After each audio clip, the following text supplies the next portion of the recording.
Please consider supporting Black Women United YEG for the protection and advancement of black women and girls in Alberta. You can learn more about them at bwunited.ca. They are always looking for donations and volunteers. So please, again, support Black Women United YEG for the protection and advancement of black women and girls in Alberta. Again, that website is bwunited.ca. Hey, this is Trevor from Halifax, calling in to say that I support Creative Control on Patreon because I think long-form arts journalism is a crucial part of music culture, and there's simply not enough of it out there today. Vish is a master interviewer, he lands great guests, and he has his finger on the pulse of the ever-changing music landscape, both here in Canada and abroad. For all of these reasons and many more, I think you should support Creative Control on Patreon too.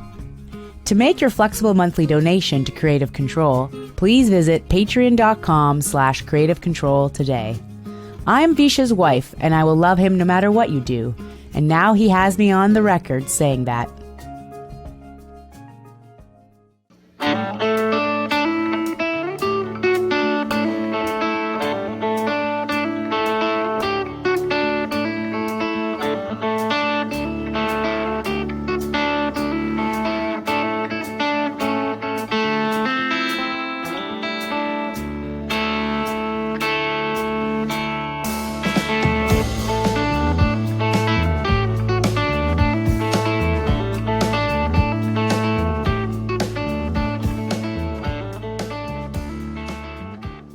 William Tyler is a gifted guitarist and songwriter who hails from and currently lives in Nashville, Tennessee.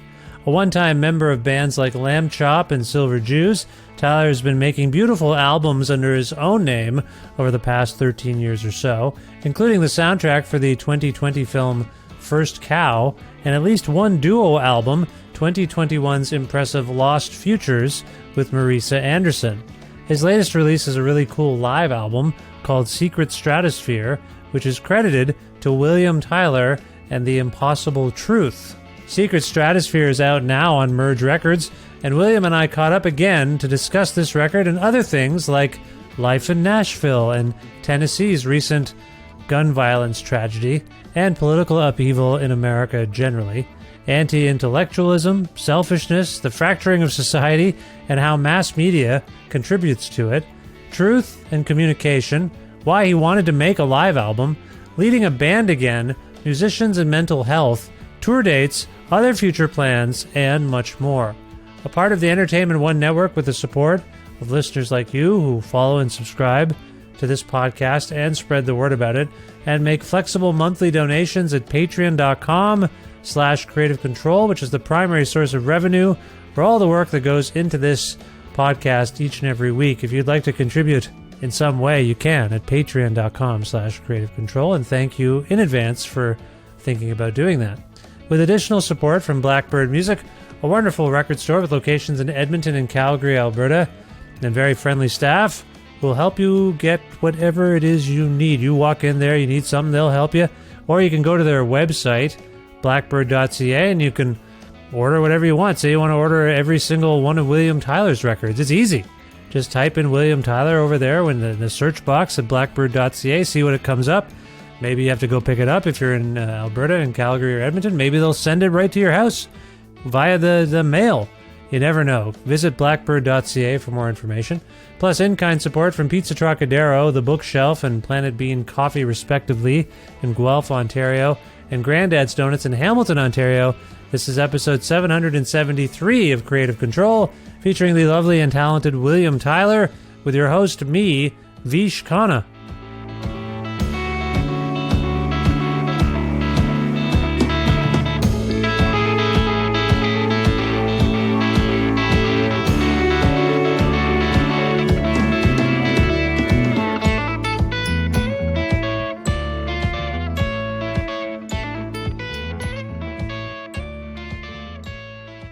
Hi, William. How's it going? It's going really well, Vish. Thanks. Good to hear. Where in the world are you today? I am in Nashville, Tennessee. Ah, lovely Nashville. Well, I shouldn't say that. I only been there one time. Is Nashville still lovely for you, William? It is. It's home. it's changed a lot in the last 10 years, as I'm sure you probably know. It's been kind of a magnet city for lots of different folks, and it's dealing with sort of growth problems, I would say, in different ways, but it's a pretty great community for artists and creative people, and we happen to be kind of like the capital city of a state where the politics do not align with most of the people who actually live in this area.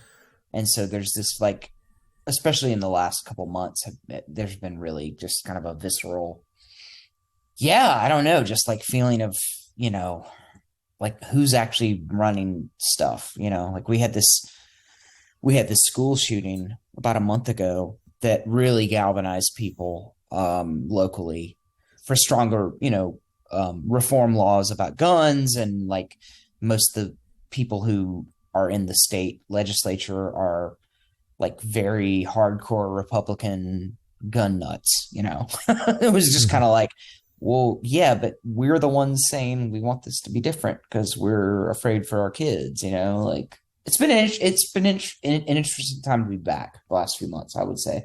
Yeah, I appreciate you going on about that, because as you were speaking, it did occur to me, like, oh yeah, Tennessee's been in the news for not so great political reasons. But I will also tell you that you're not the first American artist I've spoken with who happens to live in like a red state who says, yeah, all the stuff you're talking about that everyone's talking about in the media, on some small level, it doesn't impact me and my community because we don't align with all the stuff the media has glommed onto. So it's like it becomes strange because even in Canada, we heard so much about what was going on in Tennessee with political representatives being suspended by, particularly Democrats being suspended by Republicans. And we hear all that stuff, and you're saying, well, firsthand, yeah, it sucks, but in an experiential way, it's not impacting you and your friends in a, it sounds like it is, but it's not like you can function. You can get on with your days and try to find some optimism. Is that maybe a way of putting it? I think that it's an interesting position for a lot of people to be in here, because since the shooting here and then the expulsion of a couple of the members of the legislature, it was so nakedly obvious that it was just like, this is just almost like fascism, like showing itself. And so like a lot of people here in Nashville, like, were showing up and protesting, like, at the Capitol, and that probably just feels good in any terms because it's like cathartic, but it's also like, it did get people's attention. I think it got international attention, to your point, because it became a much bigger story. It kind of makes me like, I'm like, if the Republican Party had any sort of long game strategy here, like, they totally did not do it very well because like it's just like, yeah, like, this is obvious, like, what the problem is. And I think in terms of the United States, this might have been something that we talked about last time I was on with Marisa. It's just like, the U.S. is basically red states with blue islands of lots of population centers. So there's a very central ideological battle between the most populated points of a place in a state with everything else. And it's like, there are some exceptions to that, but like, basically that is the case in all 50 states. And it's been a really wild thing, especially since 2016, to unpack as an American, and I'm somebody who's very drawn to rural space, and like, I don't like living in cities. Like, I like being kind of out in the open, and I was kind of have to remind myself, like, yeah, like, these places that I love driving through are not places where the voting patterns are reflective of like what I feel emotionally, but it's funny. You said something earlier that I thought was rather astute, and it's got me thinking, and I don't mean to generalize, but it does seem like, for whatever reason, conservative parties, political parties, their leadership, they do seem to concentrate more on short-term gains, financial or otherwise, and they don't really think about the long view, the future as much. Again, I'm really generalizing, and that's probably not 100% the case. But the more I think about it, that certainly seems to be the case for your country. It's like there's one side seems to just want to grab as much as they can. Screw the environment, screw the climate change. We don't care about gun control and even though that's the next generation of people that we're losing every day in these horribly tragic ways, let's just get what we can get now. And meanwhile, I feel like, again, correct me if this is a gross generalization, progressives, Democrats tend to be like, we want to build something for the future always. And like, let's look beyond now. Do you see where I want to really qualify that I'm generalizing about two disparate groups of people, but is there something to what I'm saying, do you think? Oh, absolutely, Vish. I mean, like, I think I'm like a pretty good student of history, like on my own, like, and I know a lot about American history. And I think that, like, there's always been a progressive strain of movement in this country that has been about how do we take care of the future, whether that's abolition of slavery, women's suffrage, the environment, civil rights, gay and trans rights, whatever. Like, I mean, just all this stuff that's like, or gun control, to be more direct to what we're talking about. And then there's this other side, which I guess you would just, define as the conservative side, who doesn't really want anything to change. But the crazy thing to me as an American is observing, like, I really don't like subscribing to any kind of orthodox beliefs, especially when it comes to politics, because I think it's been so toxic, with cable news and the radio and everything in the last 20 years. But like, it really does seem like at a very basic level, whatever form you want to call like socialism, like however that creeps into American life, like I guess in our country it would be stuff like Medicare, Medicaid, Social Security, paid leave for like parenting. Like, it's people, the conservatives fight it tooth and nail, and then once it passes, to become a law, everybody wants it. It's like, So I mean, that kind of is a testament to, okay, well, like, I mean, I don't think one side, I don't think it's binary. I don't believe in any sort of binary situations when it comes to anything, but like, it does seem like our country is kind of in this situation of sort of being hijacked between these two hierarchical kind of situations where, obviously people are not being, they're feeling like they're not being heard, and they're voting against their own interests, in my opinion, economically, spiritually, emotionally.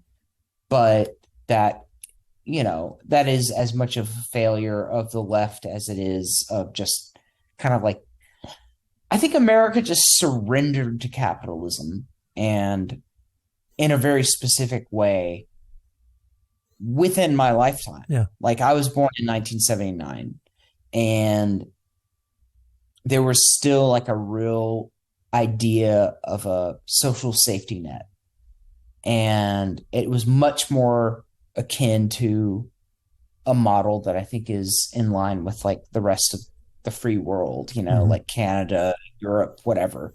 And since I've been alive, like essentially since Reagan, this has just been a system that has been dismantled casually and deliberately by people in both parties, in both of our prevailing parties, And so now there's just this kind of almost like, it's kind of like that metaphor of like, boiling a frog slowly, he didn't jump out of the water, like if he doesn't understand that what's happening. Like, so Americans feel really helpless and confused and angry for very similar reasons at this point.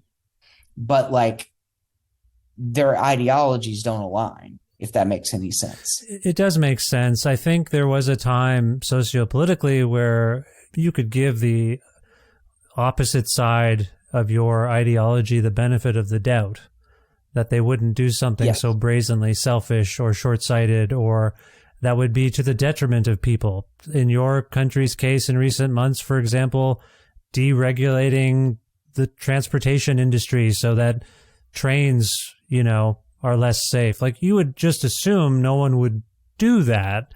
But and I think you've hit upon it, and I don't know if there's much more to say about it, but I do think that the brazenness of the selfishness is where people I think are feeling hopeless. Just the open hostility and open nefarious nature of the policy making is where things feel particularly fucked up. And like, I don't know how you go back from it, because if anyone buys what I was saying about the dichotomy earlier, there is one side that seems inherently selfish, which is the one that's doing it for the here and now, the benefits of the here and now.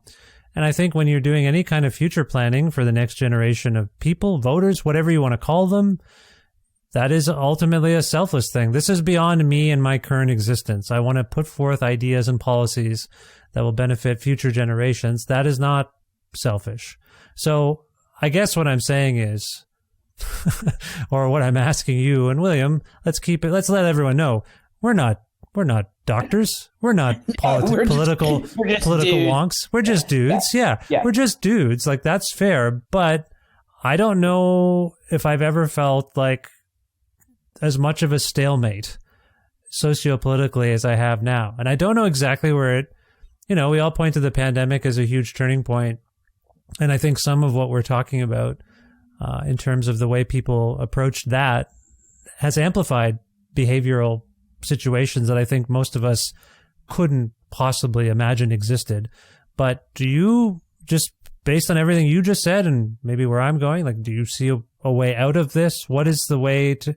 There's protesting, there's voting, I guess, but realistically, how do we get out of this? Do you agree it's a stalemate? I don't know what else to call it. No, I appreciate your perspective, and I think your analysis is very accurate. I think it is a stalemate in a very kind of simple way. I think a lot of that has to do with just like the fact that human beings are being bombarded with information from sources that are like wildly differential in terms of like what the, like the truth is supposed to be. So like, like in our country, if you watch CNN or MSNBC, I guess that would be kind of like the liberal version, or you watch Fox News, which is obviously the conservative version. I mean, you're almost getting like opposite binary views of like what reality is. And so then it almost becomes like sports, because it's like, I don't believe in binary things at all, like in anything, but I think actually it's cool that there is something with sports where there's like a thing where it's like, oh, hey, there's two teams here.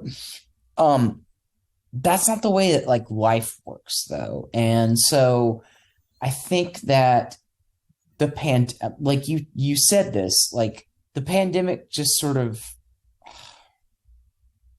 reignited the divide. I think it was there. I really think 2016 and Trump winning was such a gut check for a lot of people on the left.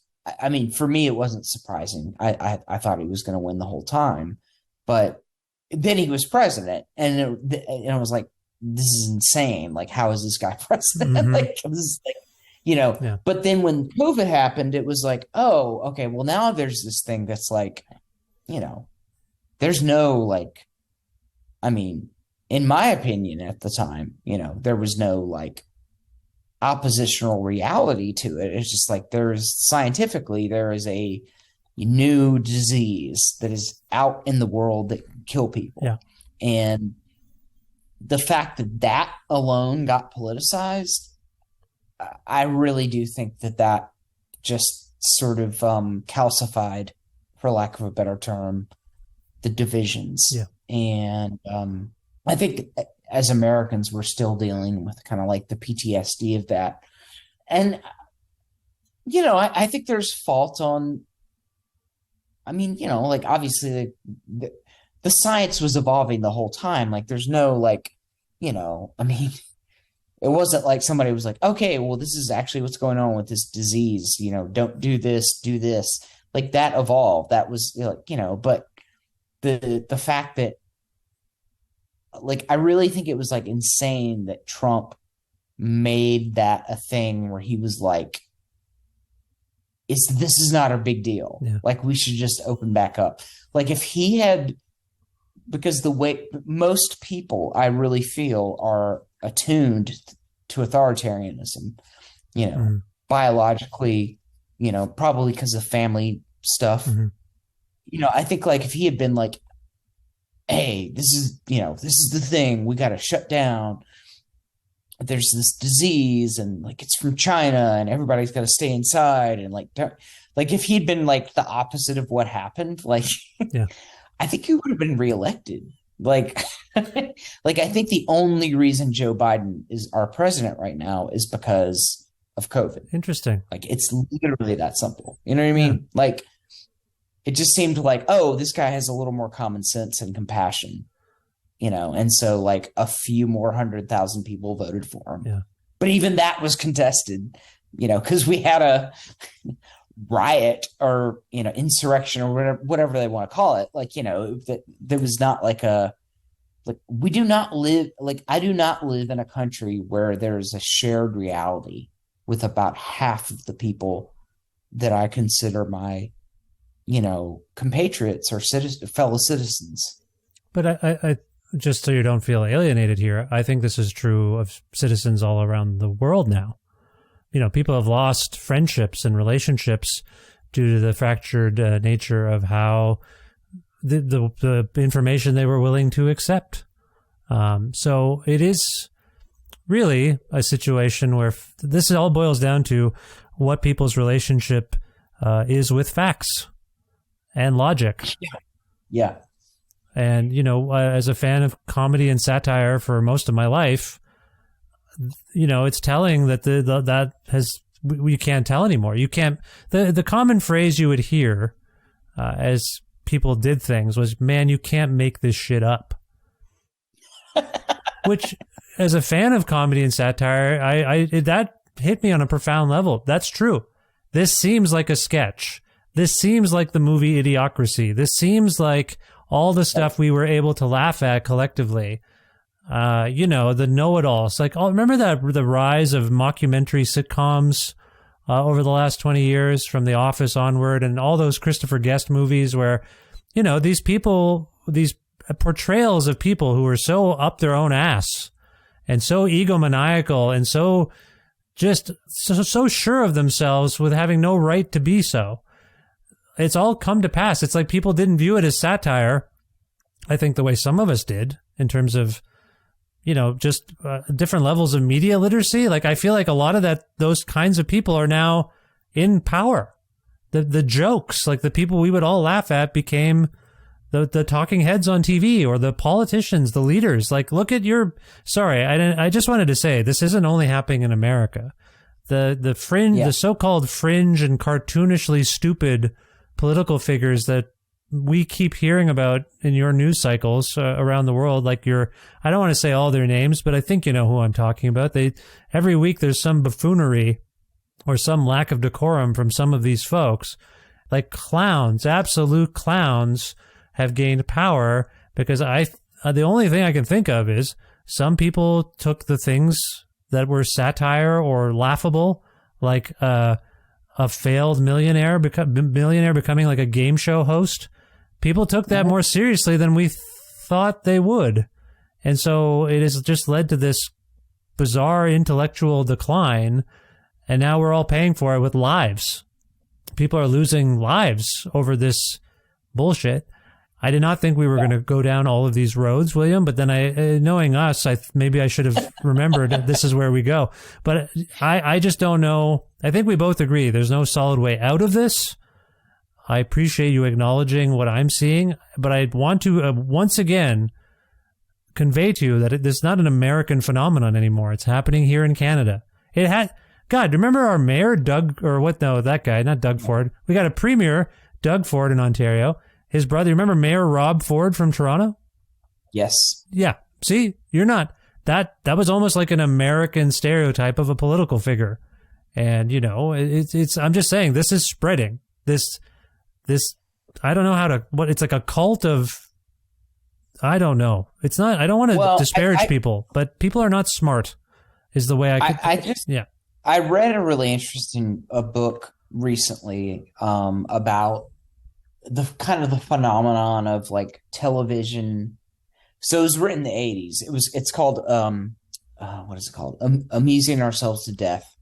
And he's a social scientist, and he wrote this book in like 1985, 1986, I think. Like, I mean, this is like, you know, decades old at this point, where he was just assigning this sort of like decline in intellectual reasoning to our, you know, as a modern society, like our dependence on radio and television. Mm-hmm. Like, this was before the internet, you know, like, yeah. But like he talks about like how in America specifically, printed media and the written word and oratory it was so important for so long, and people really like thought differently, like they thought more intellectually. Now it might have been a minority of people, but like you almost can't imagine, kind of the way he puts it is like you can't imagine like Abraham Lincoln and Stephen Douglas like had their debates. Like that would not happen now. Like no one would have the attention span for it or the verbular comprehension, you know?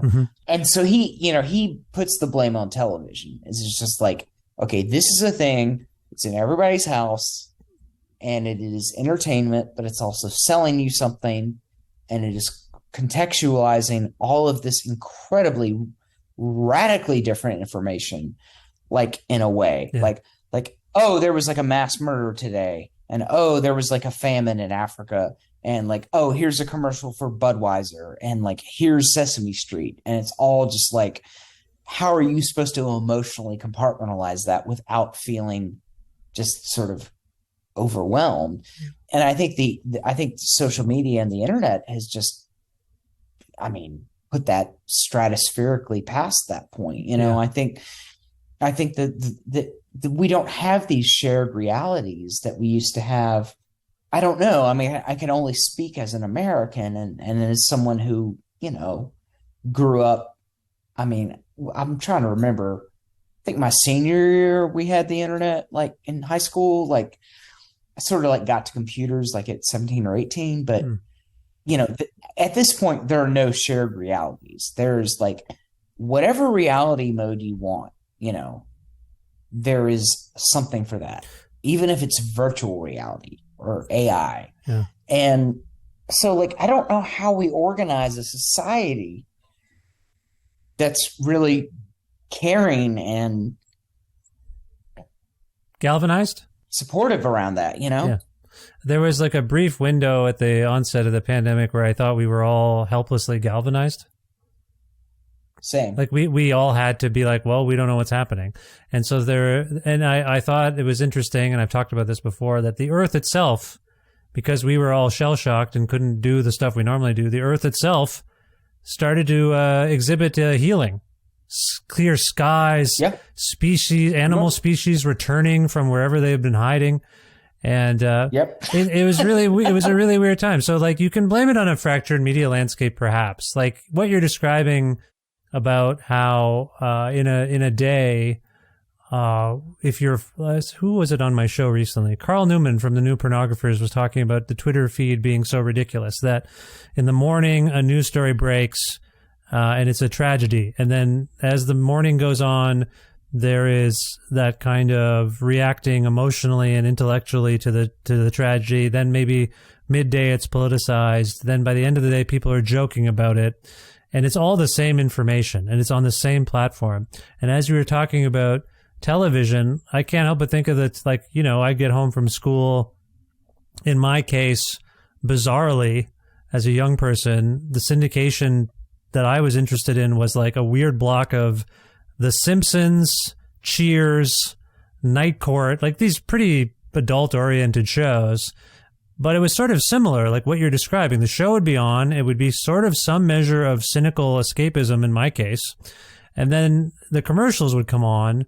And then within the commercials, there would be the news break. Coming up at 6, 3 people dead. An explosion. And you'd like, oh, what? And then Cheers or whatever would start again. So there's something about maybe the platforms, like everything's in the same. And so you become a bit desensitized. Oh, I guess this is just part of watching TV. Oh, I guess this is just part of having a social media feed. You're going to get extremes throughout the day, and you end up as a human being processing them all as though they're the same. There's no scope to anything. Again, I'm not an expert. We are not doctors. But does what I'm saying is that I guess I'm just sort of echoing what you're saying, but does that resonate with you, that it's maybe the way we're consuming things and they're all kind of the same? Yeah, I think that at a very basic level, we as a species, like as human beings, don't have the spiritual and intellectual fortitude for what our technology has wrought. Like yes. It's completely out of sync. And so in a weird way, I mean, this kind of gets back into this almost gets into like Marshall McLuhan territory. Like we're back to like almost like Stone Age stuff. Yeah. You know, like I think of emojis as hieroglyphs. Like we're just like, we're almost into this like weird, not pre-verbal, but maybe pre-alphabetic version of communication, but we're still using all the same tools. And I think that really is like fucking everybody up on a very basic level, you know? Yeah, I would agree with that. And I don't know if we're pre-verbal or post-verbal at the moment. You know what I'm saying? But it's an interesting segue because we're talking about an instrumental album. Huh? See what I did there? I love it. That's why you're a pro. No, I think it's telling because, you know, it's funny as we were talking about stuff, and I think swirling around what we were talking about is satire, facts, what is real, what is not. On this brilliant new live album of yours, there's a lot of interesting banter, and I know that it's humorous. Can you illuminate what I'm describing to people about some of your banter between song banter on this otherwise brilliant instrumental live album, Secret Stratosphere? What can you tell us about what you chose to do on this evening that this concert was captured? Well, I mean, to be honest, it was a very casual, I don't want to say intimate environment, but it kind of was. It was like we played at this, myself and the band played at this place that was like a kind of like a micro beer brewery in Huntsville, Alabama, which is a fairly small town, like smaller than Nashville. Mm-hmm. And our friends had set it up, and it was like, I just sort of like was intuited. I was like, I think we should record this, like, because it was also the first show that we had done as a group. It might have actually been the first show I had done anyway since lockdown. You know, it was just kind of like, it was like post everyone had just gotten the vaccine kind of vibe, like May 2021. I think. And so it was kind of like I wanted to document that because I felt like it deserved it, and I didn't really know what was going to come from that. But you know, there were probably 50 people there at the most.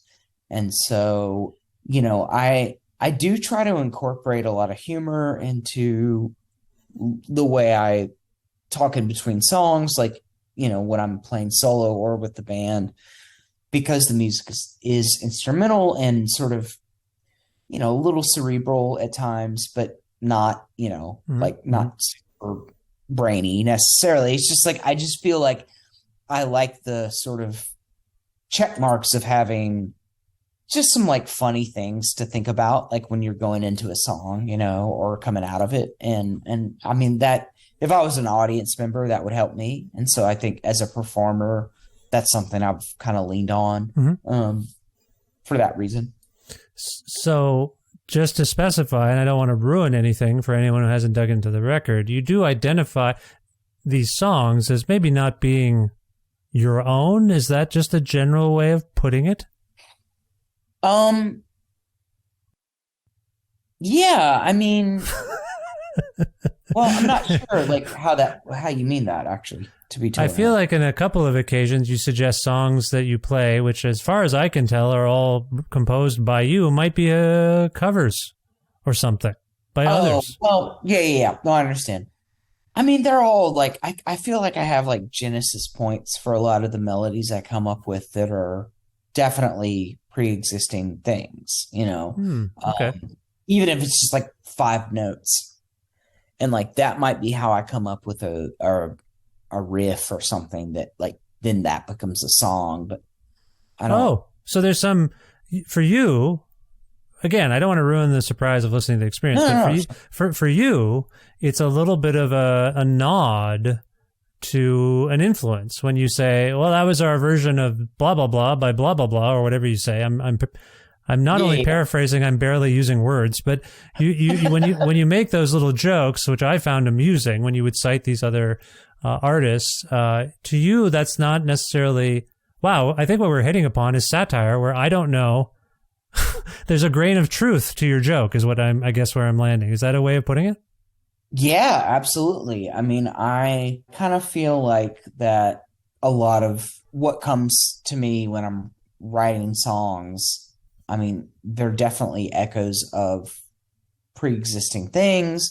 Sometimes it might be more obvious than other times, and usually it's a weird like conglomeration of things, you know, like but like, you know, I've had this experience as a touring musician, like where, you know, like so much about human life is just like trying to relate your experience in the simplest way possible to a stranger, where you're trying to establish some trust so you can have dialogue, you know? So like for me, it's like, I don't really know like what, you know, like I make instrumental music and it is primarily guitar based.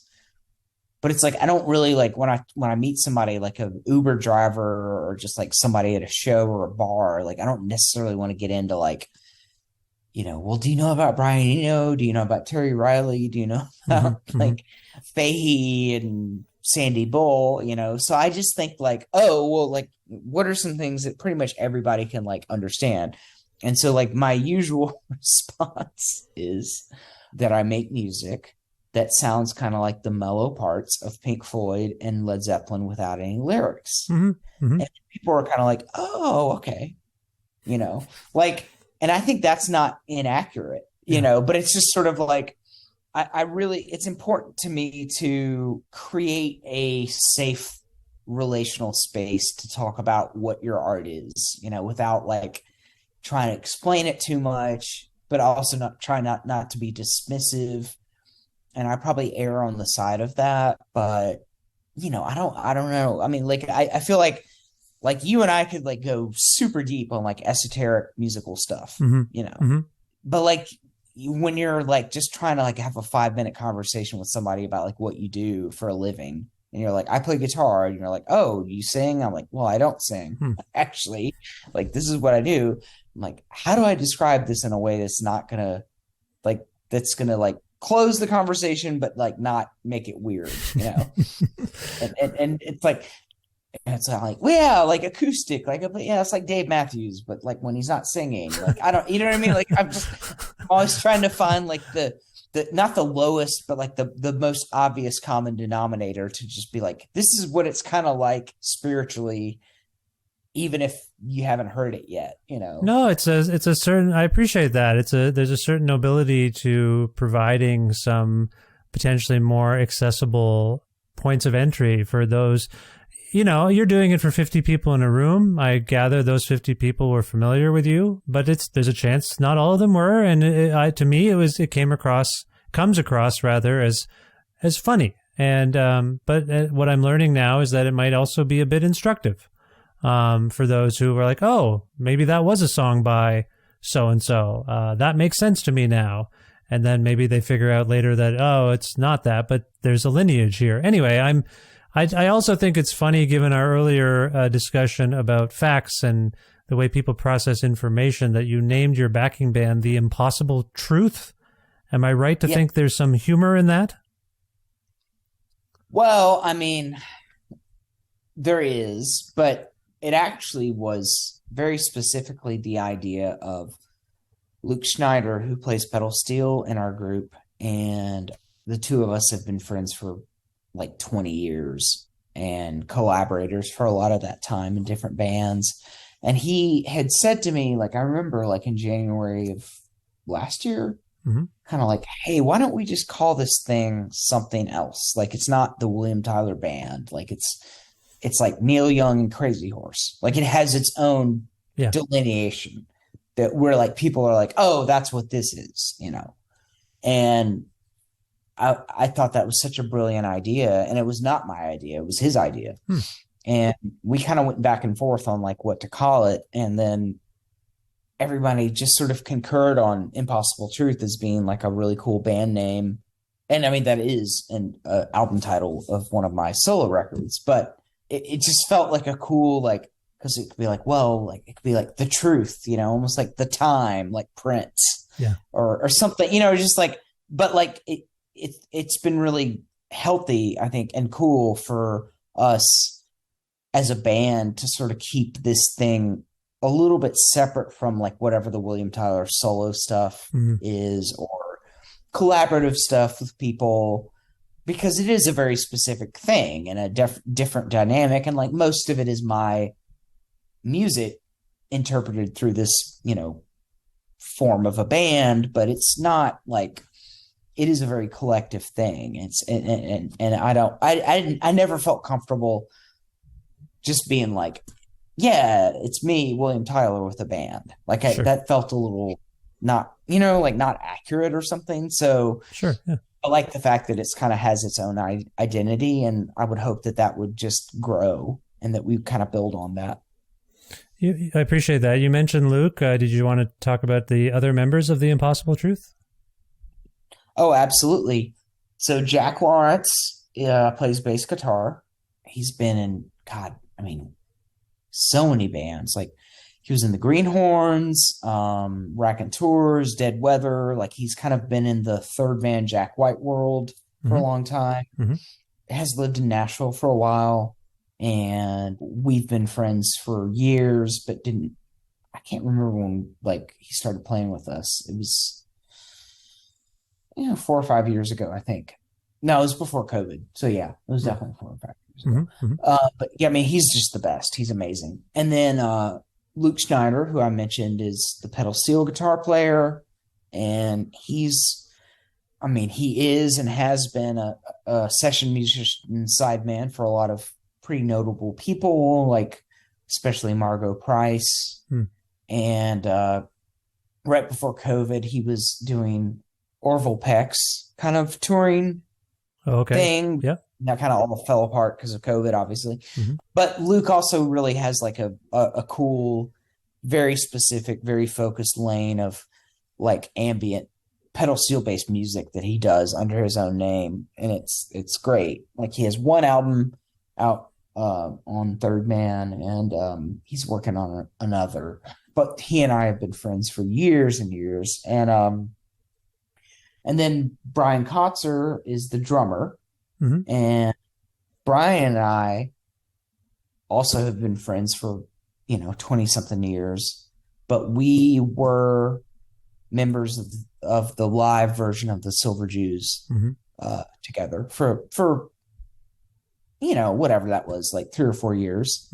And really got to be tight during that period, and then just stayed close. And he's just amazing. I mean, like, I just feel so grateful to be in a situation with these guys who are just like the most incredible version of like whatever musician, also friend. I mean, it's just like I haven't been in a band since like, I mean, I've been in a lot of bands, but like I haven't really been in a band where I was sort of the band leader since I was like, I mean, in my early 20s, maybe. So it's been kind of interesting to kind of like revisit that dynamic, like with people. in your 40s, like where everybody's kind of like, well, you know, we want to do this, but we also like, we're not going to crash on couches. So we probably have to be a little more selective about how we tour. You know? Well, no, that's good. That's great to hear that I think it's always nice to kind of know that about yourselves and know that about yourself, like, and have that experience of leading a band for the first time in a while. We've talked about The Impossible Truth. And as I scan the track listing of this live record, there is a song from that album, Impossible Truth, which came out about 10 years ago. It's called We Can't Go Home Again. There's a completely unreleased song that I wasn't familiar with before this record. It's called Area Code 601. And then the rest of the songs on here kind of cross your discography. It's sort of all over the place. A couple of things. Well, I guess the majority of it's from maybe modern country, if I'm correct. I think I'm correct on that. Yeah. Pretty much. So, I think so. just in terms of song selection, I gather, I kind of just want to get at a couple of things here, because your earlier assertion that you made a sort of a concerted effort to capture this particular performance. You had intention. It's not some like happenstance board recording. It sounds amazing. It sounds like you had that all planned out and you made that call. So that's an interesting thing. And I gather what you're saying about maybe where that impulse came from. In terms of song selection, what you were going to play, was it just stuff that you guys had sort of made ridiculously great by playing shows together, or was there some intention behind this cross section of your catalog on this night? No, we had played a few times as a unit. I mean, not that much though, because like our actual like live appearances have been pretty sparse. Yeah. The particular lineup we have now of the band hadn't really happened until I had moved to LA a few years ago, where I was in Los Angeles for like 5 years. So like I was coming back and forth to Nashville and LA, but like, you know, so like there was that. So we would do shows kind of like once a year or like twice a year. But we did have a repertoire that was reflective of like kind of what you're saying, and just, you know, based on the discography and you know, like I'm really hoping that, you know, because we started, you know, like since the album has come out, we are starting to try to plan like tours or just whatever, like more than one show at a time, you know, like, and so I'm also like really consciously thinking about like writing music for the group and maybe everybody writing together and it being a really collaborative process and like a more active thing. In terms of the set. I mean, it was just like, yeah, it was, I think we probably practiced like once or twice and then, you know, all kind of drove down. I think we all probably drove down separately to Huntsville for the show, because it's like an hour and a half from Nashville. It's not that far. Yeah. So yeah, it's just like very reflective of a moment. Yeah. You know, but I would love the group to have like what we have usually done in the past is sort of done like a double set. Like we'll do a set of like the instrumental stuff that like I write, and then we'll do like another set that's 5 or 6, 7 songs, whatever, of covers of just like whatever, you know, like with different friends as vocalists. And like that part feels so cathartic and cool to me, because it's almost like having a wedding band or something. It's just like, you know, it's like, you know, get Kurt from Lamb Chop or, you know, just different people, you know, like sit in and like sing some random cover. And I don't know, that part of it feels kind of like almost the most fun to me. But I like incorporating within the context of like what we do as like an instrumental kind of, I mean, I don't like the phrase jam band. Nobody does, but like that kind of is the world it lives in. And so, yeah. Well, I mean, for what it's worth, I think this record's great, and the band does sound on fire. So I'm excited to hear that you're pondering what the future for the band itself might look like. As we're speaking, it seems to me that you're going on a solo tour of Europe in May, and depending on when people listen to this, I'm going to say May of 2023. They could be listening in like 2027. You never know.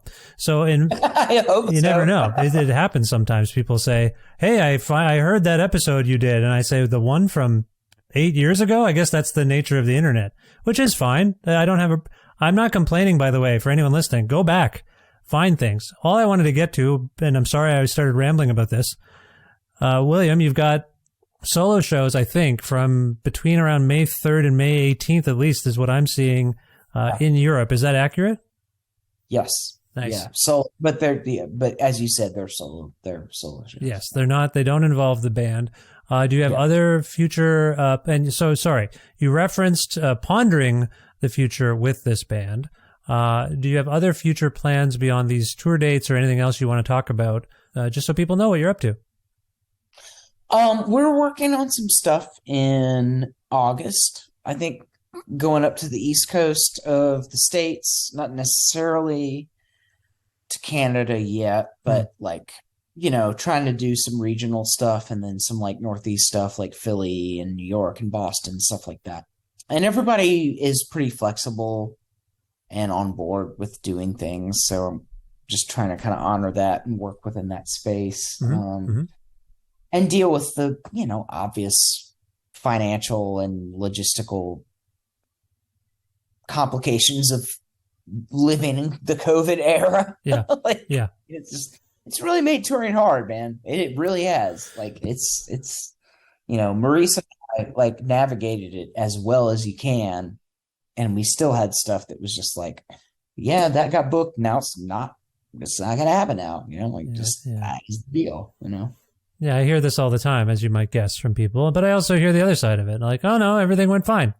It was fine. Like, it was more expensive, but it went fine. But then there's also people, and you see it. If you just follow your favorite artist, you'll see that they have hiccups and things aren't going great sometimes. But then, like I say, other people, smooth sailing. No flight delays, no nothing. Everything's fine. No one got sick. So I think it's just a roll of the dice. Is that a fair way of putting it?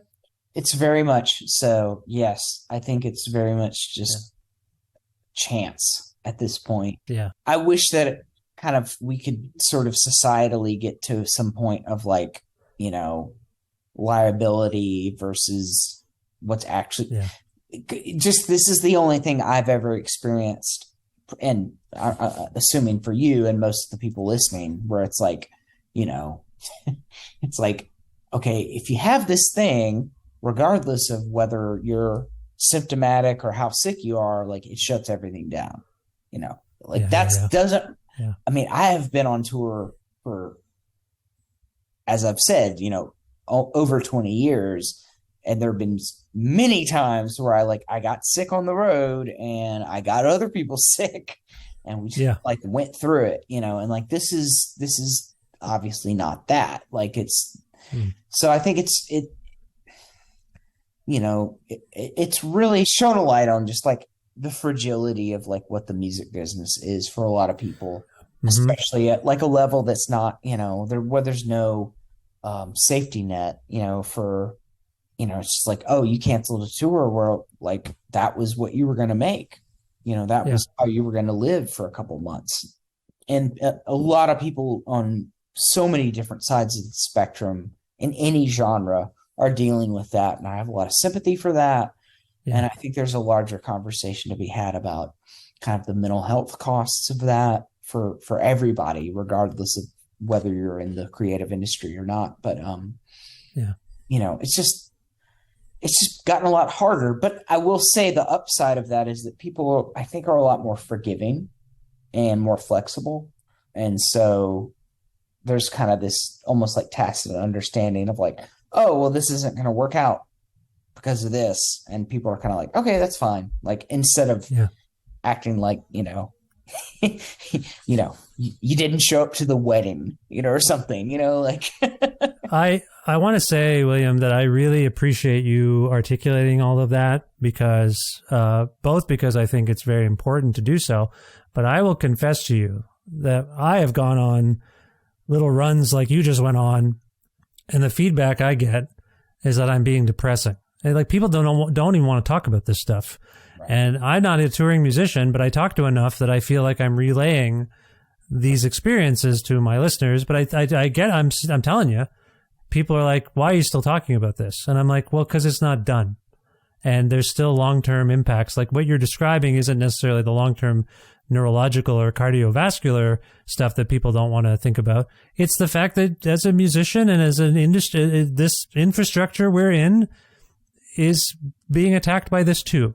Does that make, like, do you know where I'm coming from? Like, I just want to say, Absolutely. I appreciate what you're saying, but there is, I know this because I get the feedback that people are like, can't you just talk about the music? Can't you just talk about, why do you got to talk about what's going on? I'm like, well, it's the material conditions of all the people I'm talking to are being impacted by this, and they're being impacted by it. So I'm not just saying thank you for talking about it so I don't have to. I'm saying I think it's important that people hear voices like yours. And I hope that's clear to you, that I appreciate what you said.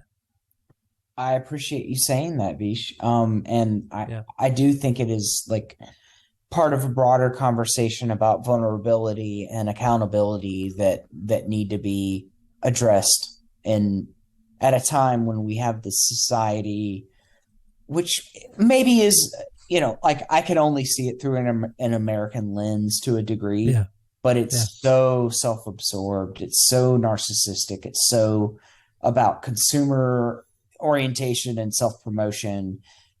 And yet we're in this such a fragile place, like as a planet, as a society, like more than ever, we need like a sense of community. And I think people are grasping for that without really even knowing that they are, Yeah, I agree with you. I don't mean to make a silly joke, but speaking of consumption and self-promotion, Secret Stratosphere is out now on Merge Records, and people can learn more about it there. William, given what you just said, I'm going to still give you an opportunity to plug some stuff. If people want to learn more about this record or you or anything else, are there places they should go using the internet? Places you'd prefer they go, I should say. Yeah, no, I appreciate that. Probably I'm the most active on Instagram. Mm-hmm. And so like shows, things like that usually get promoted through that before anything else. And yeah, the record's available through Merge. I'm not sure what like international distribution is like right now, but right. Yeah. I think it's definitely different for Canada than it is for Europe, but we get our Merge Records up here just fine usually. So that's I don't know. Yeah. That's what, yeah. But no, I mean, like, yeah, no, I'm kind of like I mentioned earlier, hopefully we're going to be able to do some more live shows like later this summer and into the fall. And I'm working on solo stuff, which is kind of completely unrelated, but not really sure when that's going to be coming out, probably next year. And, okay. Yeah, I don't know. I'm just trying to stay in the mix, just like, I mean, I am more than ever just sort of don't take for granted the short attention span economy of the world we live in. And I'm just grateful to be able to take part in it. And, getting paid to play music is just like a blessing, it really is. So, well, on behalf of all of your fans, I can say we're grateful you're doing it. And it's exciting that you are. So I'm glad you're in the mix, so to speak, as well. So thank you for all your work and for continuing to make this great music and play shows and all these sorts of things. William, if there's a song from this live record that we can go out on, I wonder if you can choose one for us and maybe tell us why it came to mind. I will say, I'll pick the first track, which is called Our Lady of the Desert, which is a song from originally was on Goes West, the last studio records I did. And it is it's a very simple kind of chordal frame of a song. Actually, sort of after I wrote it, I realized like, this is totally like Jack Straw by the Grateful Dead, which is so funny. We're just like, Of course, like I ripped off some obvious song, but it's a cool format for like the band, and it kind of, yeah. I don't know. I would pick that one. Yeah. No, it's a nice one to go out on, and what better way to introduce this album than the first song? It makes sense to me. So, from the brilliant new live album Secret Stratosphere, this is a song called Our Lady of the Desert, which originally appeared on the William Tyler album Goes West, which I believe came out in the year 2019. But this is, like I said, this is like a new version, if you will, a brand new version, so to speak, from Secret Stratosphere by this great band, William Tyler and the Impossible Truth. So check it out. William, thank you so much for returning to the show. I always enjoy our conversations. I appreciate your insights and analysis, and that we go in these directions. So I just want to say thank you for this. I hope you're doing well and enjoyed this to some extent, and I wish you the best of luck in the future. Thank you, Beach. I really appreciate it. Thank you for all you do.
It's very nice to have William back on the show. William Tyler, everyone. I hope you enjoyed that conversation, William.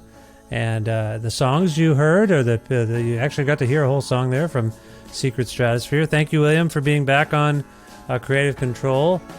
This is the 773rd episode of Creative Control. Can you believe that?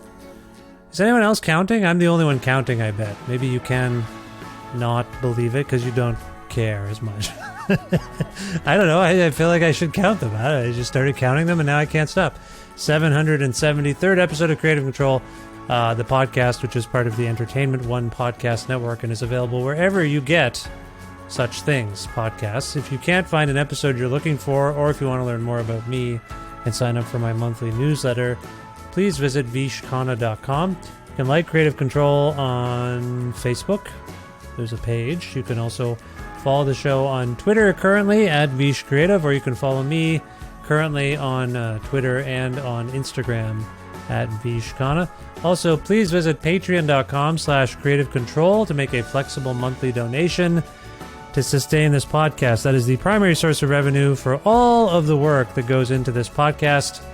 And I like doing the podcast. It's fun. It is a, what do they call it? A labor of love, which means you don't get a lot of money, I guess. It's work, and you love it. Why do they put that little spin on it? Well, I guess that's what it is. Anyway, like a lot of the musicians and artists you hear on this show, I do this because I feel compelled to do it. And there's not always a lot of dough. So if you feel like putting a flexible monthly donation forward at my Patreon, that would be great. $6 American or more a month grants you access to exclusive content, and you get episodes earlier than everybody else. And if you're interested in receiving a Creative Control t-shirt at that level, just message me on Patreon and I'll get you one while supplies last. Again, patreon.com/Creative Control for more info about that. Thanks again to the wonderful Alberta record retailer Blackbird Music, which you can learn more about and order records right from their website, actually, at blackbird.ca. Also want to thank Pizza Trocadero, The Bookshelf, and Planet Bean Coffee, respectively, in Guelph, Ontario, and Grandad's Donuts in Hamilton, Ontario, for their in-kind support for this show. Thanks, as always, to my friend Jim Guthrie for letting me use music of his on the show. You can learn more about Jim at jimguthrie.org. And finally, thank you so much for listening to this episode with William. I love talking to William. He's been on the show a few times. He's wonderful. So thanks for checking this out. Thanks for subscribing to this podcast or following it and telling your friends all about it. Maybe they'll do the same things as you. I don't know. Otherwise, I will talk to you very soon. I am just watching the Denver-Phoenix game, and let me just see if I can give you a quick update on the score. Oh, they think they shut down my game. I was using a little app thing, and now I don't know why did it shut down the game? Did I shut it down because of I don't know, it's gone. Anyway, it's, now there's like a guy talking. Anyway, by the time you hear this game will be over. I can't tell you the score. I was trying to do a live score thing for you, and it's 73-70 Phoenix over Denver at the beginning of the fourth quarter. There you go. So that's relevant information. Wow, this is a long outro. Talk to you soon. Bye for now.